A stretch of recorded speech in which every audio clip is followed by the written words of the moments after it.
नंदुरबार शहरातील गोल्डन सिटीच्या पाठीमागील टेकडीजवळ 26 वर्षीय युवकाचा दगडानं ठेचून आणि चाकू खोपसून खून करण्यात आलाय। या प्रकरणी नंदुरबार शहर पोलीस ठाण्यात खुनाचा गुन्हा दाखल करण्यात आलाय।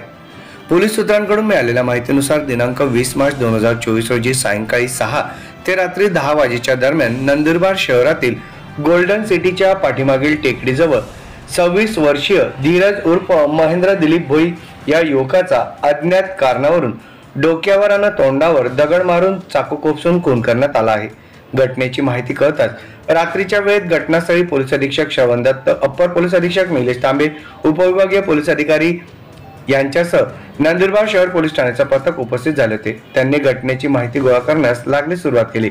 घटनास्थळी धीरज उर्फ महेंद्र भोई हा युवक मयत अवस्थेत मिळून आला।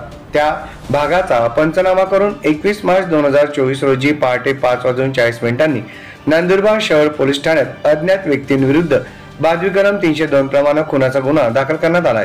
पुढील तपास पोलीस निरीक्षक राहुल पवार करीत आहेत।